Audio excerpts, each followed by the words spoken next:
Enter at your own risk. You really should gather all your ingredients together before you start any project, so here's mine. Some paper towels just in case, some fabric fur, some twine in case I need that.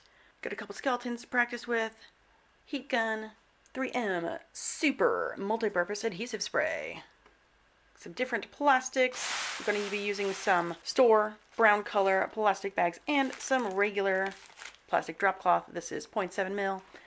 Paintbrushes and some stains and paints. Alrighty, so first up I'm going to be working with this bat right here, and I'm going to be covering it in these plastic bags to see how that looks, because there's lots of different ways. And don't forget your plastic gloves.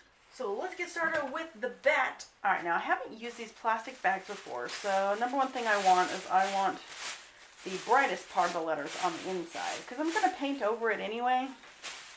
So let's see how this goes.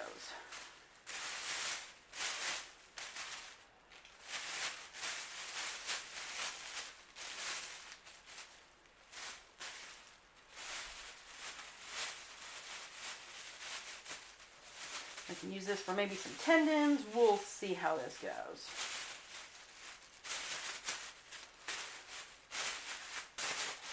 That looks pretty cool, because what I wanted with this was like some skin looking stuff here. So let's take this off, sorry rat, and get it ready for some adhesive spray.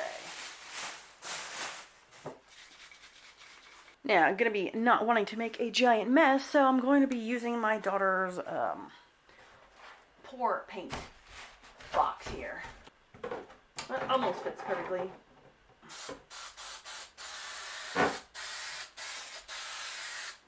Take it on the other side. You don't really need a lot of this, but you can probably tell that this is an old one.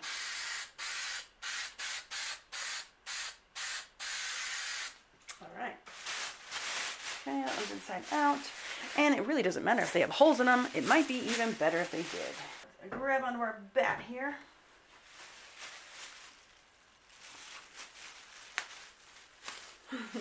Well, it definitely has the adhesive spray on it. I personally like to use that one. Super quick.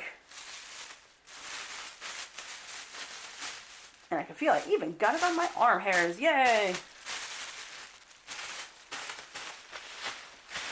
Okay, so that's pretty nice.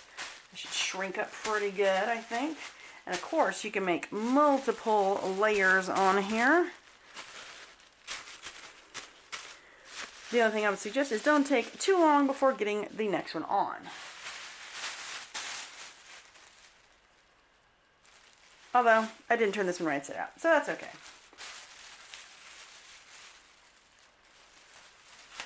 Come on, sticky bat wings.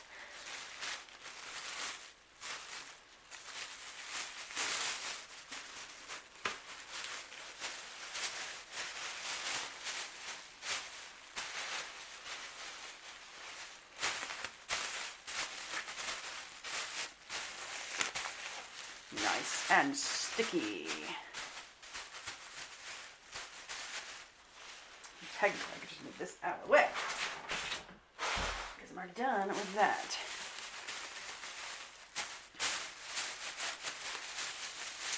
So we've got this on here, and it's sticking on the wings pretty nicely.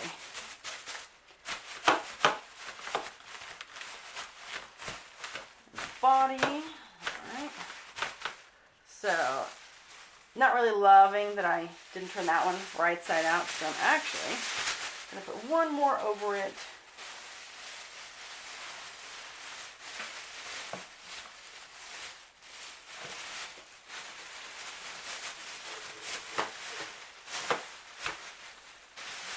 And, yes, thank you Smith for your wonderful brown bags. I'm actually going to do a second one on both sides.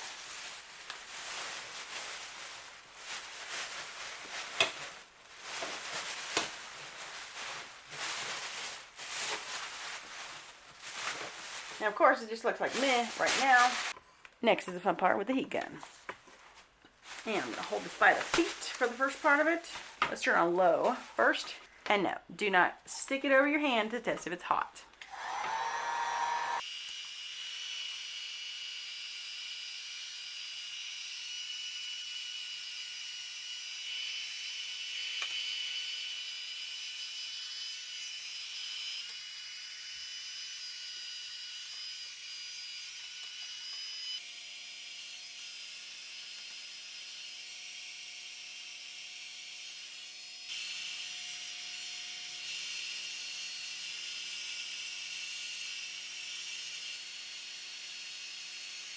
Well, so far, with a couple thingies that are pretty thick, mostly from the bag handles, which is here in the legs and here by the neck, I think it looks pretty good. I mean, if you don't want to buy the drop plastic, you can always use the shopping bags. And as always, to be safe whenever you're working with melting and plastics and things, make sure you have proper ventilation. Right now it's really, really cold, so I have a flow through with the garage door being open a little bit and also the window being open. I have lots and lots of extra multi-used paintbrushes, so I'm going to go with this one that I got for corpsing a while ago, some Minwax Espresso Satin Stain, and it's stain and polyurethane in one step. Yeah. And I'm sure I want to do this over that box too.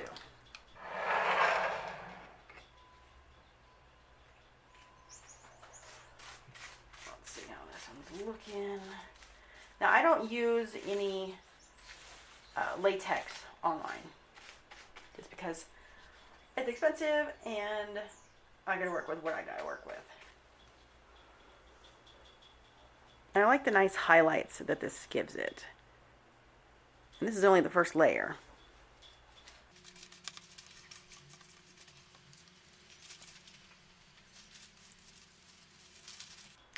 Alright, now it's time to let the first layer dry, but so far I think it looks pretty good. And I can't wait to finish it. Oh my god. So now that the stain has completely dried, you can either choose to leave it like this, which is pretty scummy and gross already. It looks fantastic. Or you can choose to take it up another notch, which is what we're gonna do. I'm gonna start by doing a little bit of dry brushing with this light color.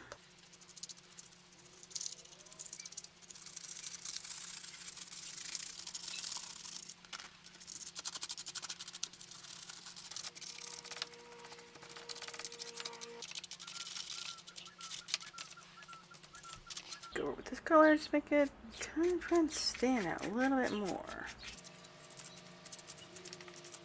This one, obviously, just going to be a light on there, just for a slight pop of color. So I think with that little bit of added color, it's a very nice, grotesque skin-looking bat. But of course, we won't be satisfied with just that. Oh no, we won't. Let's continue. Plugging in the trusty Mr. Glue Gun. I found that I had this small little piece of this furry material. Now we're not going to stick the material itself directly to the bat. I'm going to cut off some of this hair and put it in some bits. Let's experiment.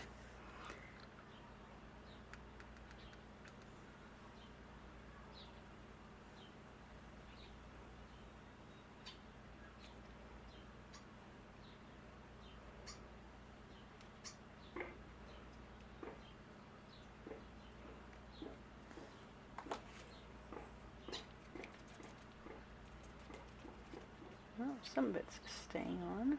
That's why I try not to touch it with my hands, because you know how that hot glue is. Or maybe I should have tried to just put that with the fur. Here, let me see. No, because if you use the fabric, it just looks, I don't know, cruddy. I don't like it. So we're just going to get super duper messy trying to glue this stuff on.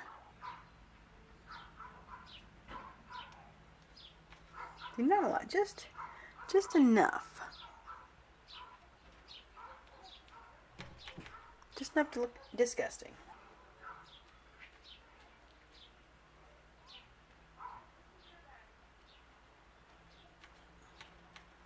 It looks either hairy or moldy. Either way, pretty gross. Just using just barely enough to get it to stay. And of course now I'm getting lovely glue boogers with fur everywhere.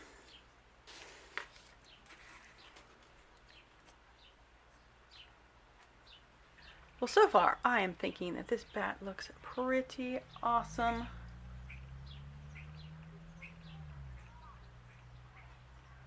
And I can't wait to see what it looks like lit up in the haunted house.